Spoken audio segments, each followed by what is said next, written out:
చాలా ఫేమస్ మేడారం జాతర తెలంగాణలో జరుగుతూ ఉంటుంది. ఈ జాతర అంటేనే కోట్లాది మంది భక్తులు వస్తూ ఉంటారు. అక్కడ ఉన్నటువంటి దేవతను నమ్ముతారు వాళ్ళు. చాలా జనసందోహం వస్తూ ఉంటుంది. అయితే ఈసారి జాతరలో భక్తి కంటే కూడా ఎక్కువగా ఒక చిన్న వ్యాపారిని కొంతమంది యూట్యూబ్ జర్నలిస్టులు వేధించేటువంటి తీరు చూస్తుంటే ఒళ్ళు మండిపోతుందన్నమాట. ఎవరో కర్నూలు నుంచి ఒక అతను వచ్చాడు, సామాన్య వ్యక్తి. జాతరలో 4 బన్ను ముక్కలు అమ్ముకుంటున్నాడు. అతను చేసింది తన పూట గడవడం కోసం చేసుకుంటున్నాడు. అతను మైకుల్లో అతని నోట్లోకి తోసి ఈ జర్నలిస్టులు చేసినటువంటి రచ్చ అంత ఇంత కాదు, ఓవర్ యాక్షన్ అనమాట. ఆ బన్నులు ఏదో విషం కలిపేసినట్టు, అవి తింటే జనం చచ్చిపోతారని ఎటువంటి ఆధారాలు లేకుండా నోటికి ఏది వచ్చేది వాగడం. వీళ్ళు అసలు మనుషులేనా అనే క్వశ్చన్ అయితే వచ్చింది నాకు అది చూసినప్పుడు. పూర్తిగా చూడండి ఆఖరి దాకా వీడియో, మీకు అర్థమవుతుంది. అతనేమో కంగారు పడిపోయి భయపడిపోయి మీరు చెప్పేది నిజమని అబద్ధమని ప్రూవ్ చేయడానికి నేనే తిని చూపిస్తాను ఈ బని అని కూడా అతను తినడం స్టార్ట్ చేశాడు. అయినా కానీ లేడీ జర్నలిస్ట్ ఇంకొక జంట జర్నలిస్ట్ ఇద్దరు కూడా కనికరం లేకుండా ప్రవర్తించిన తీరు సిగ్గుచేటనమాట. అసహ్యం వేసింది నాకు అది చూస్తే.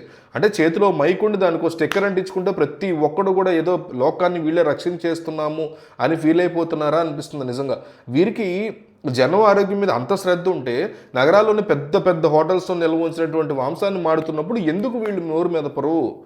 అక్కడెందుకు వీళ్ళు తనిఖీలు చేయరు? వెళ్ళి అంత సీన్ ఉంటే అక్కడ వీళ్ళకి దమ్మిడి దొరకదు సరికదా, తిరిగి తన్నులు కూడా తింటారు, లోపలే సిరగొడతారు వాళ్ళు. అక్కడంతా ఫేసిస్టులు ఉంటారు కదా, ఇప్పుడు క్యాపిటలిస్టులు వాళ్ళు. అంత పెద్ద బిజినెస్లు అంత పెద్ద ఇవి చేసేవారు క్యాపిటలిస్టులు వాళ్ళు, పెట్టుబడిదారులు చేసేటువంటి తప్పుల్ని అఘాయిత్యాలని కవర్ చేసుకోవడానికి ఫ్యాసిస్టుల కింద తయారవుతారు. అంటే వాళ్ళు ఖర్చు పెట్టి వాళ్ళు సంపాదించిన దొంగ సొమ్ములో కొంత సొమ్ము వేరే వాళ్ళకి ఇచ్చి డబ్బు లేని వాళ్ళ నుంచి రౌడీలు తయారు చేసి వాళ్ళ ద్వారా మనల్ని కొట్టిస్తారు. అది ఫ్యాసిజం అంటారు దాన్ని. సో అట్లా వాళ్ళు చేస్తారు, దాన్ని ఎదుర్కొనేటువంటి దమ్ము వీళ్ళకి లేదు. సో అందుకని ఇలాంటి వేషాలు వేస్తున్నారనమాట, పిచ్చి కుక్క వేషాలు వేసినట్టు అనమాట. FSSAI సర్టిఫికెట్ ఉందా మీ దగ్గర, ఎక్స్పైరీ డేట్ ఉందా అని అడుగుతున్నారు. అడగండి, డెఫినెట్లీ. వాళ్ళని అడగడాన్ని నేను తప్పు పడుతున్నా, అడిగే విధానాన్ని తప్పు పడుతున్నా. దీని తర్వాత అసలు మ్యాటర్ వస్తుంది. అండ్ ఇదే పని మీరు పెద్దవాళ్ళ నుంచి ఎందుకు స్టార్ట్ చేయరు? ఇప్పుడు ఒక స్కూల్లో చిన్న పిల్లోడికి ఏదో తప్పు అన్యాయమో జరిగింది, చిన్న బాబుకి ఏదో ప్రీ స్కూల్లోనూ LKG UKG లాంటి క్లాసెస్లో. ఫస్ట్ వెళ్ళి మీరు ఆయా మీరు పడిపోతారా? చిన్న పరిస్థితిలో ఉన్నటువంటి ఆయా మీరు పడిపోతారా? అతిపెద్ద బాధ్యత ఉన్నటువంటి వీళ్ళని క్వశ్చన్ చేస్తారా? లేకపోతే ఎడ్యుకేషన్ సిస్టమ్ అంతా పాడైపోయి ఏం పరిస్థితి బాగాలేదు, పిల్లలు సరిగ్గా చదవలేకపోతున్నారు, టఫ్గా ఉంది, ఏదో జరిగింది, అప్పుడు మనం వెళ్ళి పెద్ద పెద్ద కాలేజీల వాళ్ళని లేకపోతే ఎడ్యుకేషనల్ మినిస్టర్ని వీళ్ళని మాట్లాడతామా? లేకపోతే వీళ్ళ మీద చూపిస్తామా ప్రతాపం? నిజంగా అక్కడ ఫుడ్ సేఫ్టీకి సంబంధించినవి మ్యానుఫ్యాక్చరింగ్ ఉన్నవే అమ్మాలి, నేను కాదంట్లా. అందులో ఖచ్చితంగా జరగాల్సిందే.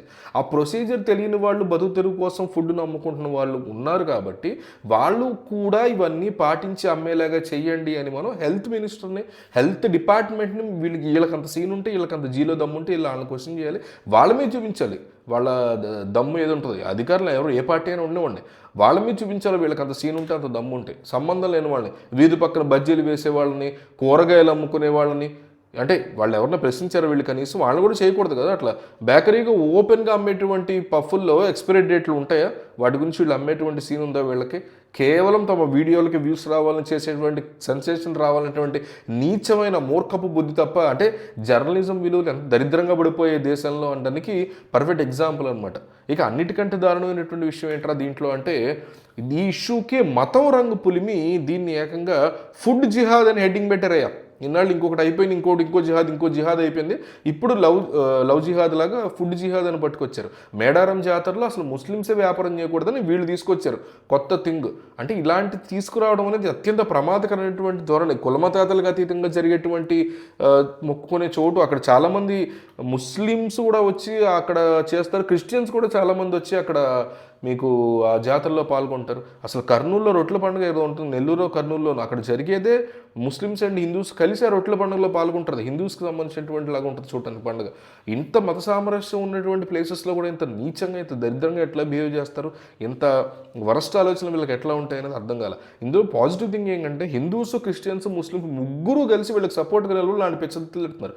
సోషల్ మీడియాలో కానీ, ఆఫ్ స్క్రీన్లో కానీ, ఆఫ్లైన్లో కానీ వీళ్ళు చేసేటువంటి వేషాలకి, వీళ్ళు చేసేటువంటి దరిద్రానికి ఒక్కళ్ళు కూడా సపోర్ట్ ఇవ్వట్లే, పెచ్చదిట్లు పెడుతున్నారు. మీడియాని ఇట్లాగే క్వశ్చన్ చేయాలి మనం. అసలు ఏమాత్రం కూడా ఊరుకోకూడదు. మీడియాని ఎప్పటికప్పుడు మీడియా పీక మీద కాలేసి తొక్కాలి. మీడియా సరిగ్గా బిహేవ్ చేయకపోతే అప్పుడే దేశం బాగుపడుద్ది. దేశం సర్వనాశనం అయిపోవడానికి సెకండ్ పొజిషన్లో ఎప్పుడైనా పొలిటీషియన్స్ ఉంటారు, ఫస్ట్ పొజిషన్లో ఎప్పటికీ అమ్ముడుపోయిన మీడియానే ఉంటుంది, గుర్తుపెట్టుకోండి.